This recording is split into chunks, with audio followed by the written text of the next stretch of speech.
Story of Prophet Ismail alayhi salam.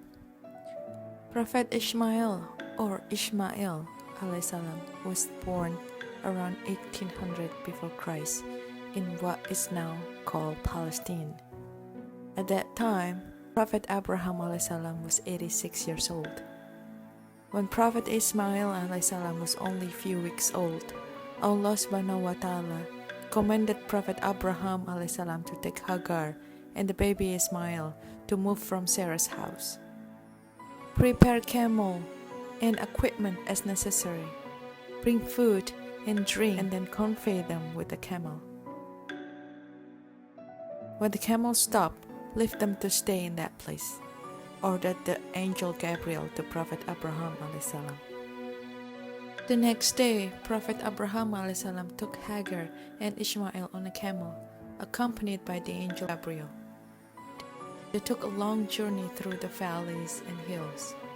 When they felt they had traveled far enough, their food and drink supplies were running low, but there was no certainty where the final destination would be. When passing through a fertile date plantation, the camel of the Prophet Abraham's entourage just walked across the place and did not stop. At midday, they arrived in an arid valley. There were no plants or settlements, let alone source of food and drinks. As far as the eye could see, there were only desert and large rocks. Hagar asked Prophet Abraham a.s. if he would leave her and Ishmael in this place. Prophet Abraham replied that this was the place shown by Allah subhanahu wa ta'ala. Then Prophet Abraham started the journey again to return to Sarah's house. He was sure that Allah subhanahu wa ta'ala will not abandon his son and wife. With a heavy heart, Prophet Abraham returned home by riding a camel.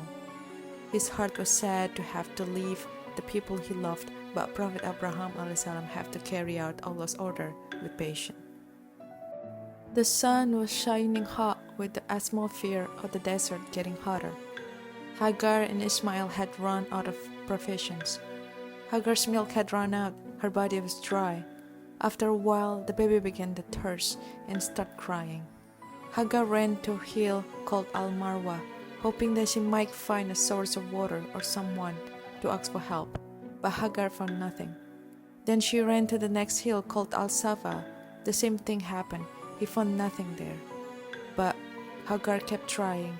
She kept running between these hills 7 times. Not long after that, she was surprised because the baby Ishmael was no longer heard crying.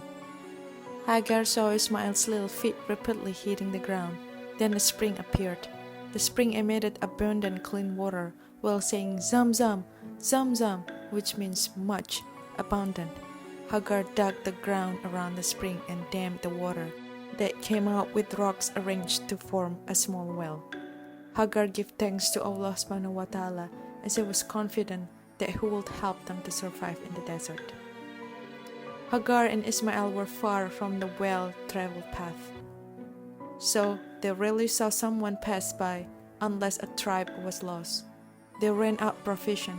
From a distance, they could see a group of birds flying around in circles. They were surprised to see a woman and a baby near the spring.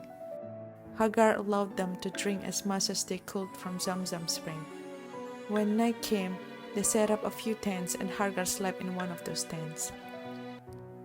Hagar gave thanks for all the assistance given by Allah subhanahu wa ta'ala. She was sure that she and her baby would survive in that place.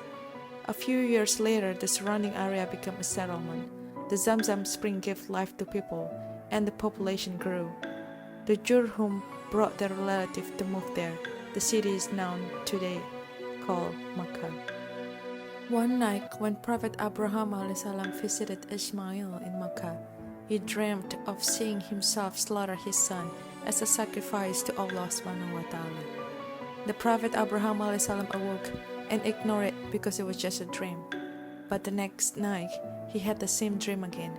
He then realized that it was not just a dream, but rather than Allah had asked him to sacrifice his own son. The Prophet Abraham told Ismail about the dream, to which the boy responded, "Do what Allah command you."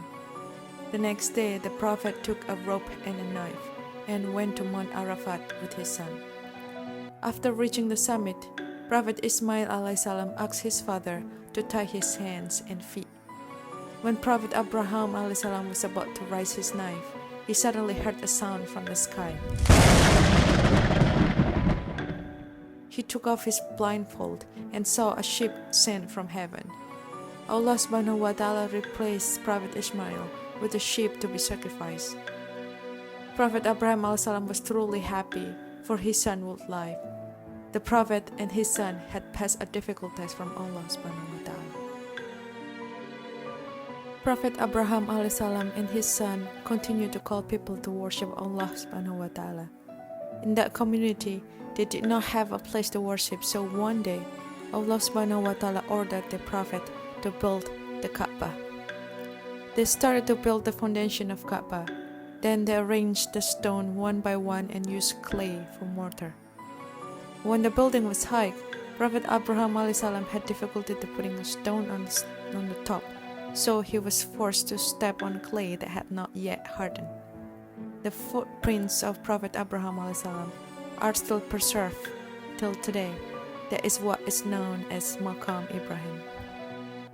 After a few years, Prophet Ismail's mother, Hagar, passed away. Prophet Abraham alayhi and Prophet Ismail alayhi were deeply grieved. Hagar was buried next to Kaaba, known as Hijr Ismail. Because of his grief, Prophet Abraham alayhi became more settled in Sham, the city where he lived with Sarah and Ishaq alayhi. However, Prophet Abraham alayhi still traveled to Mecca to visit Prophet Ismail, as well as perform the Hajj once a year. Prophet Abraham alayhi was very sad to see the state of Ismail, who was still grieving after the death of his mother. Prophet Abraham advised Prophet Ismail to get married immediately.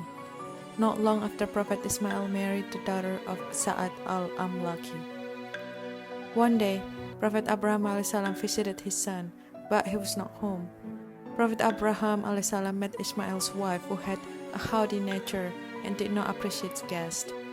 Prophet Abraham advised his son to divorce her. After separating from his first wife, Prophet Ismail married a woman named Ral'ah. Prophet Ismail's household was happier and more harmonious with Ral'ah. Allah blessed them with 12 sons. Prophet Ismail alayhi lived in Mecca all his life and continued to preach, calling to worship for Allah until old age. The Prophet died at age 137 and was buried next to his mother Hagar near Kaaba, which is now called Hatim or Hijr Ismail.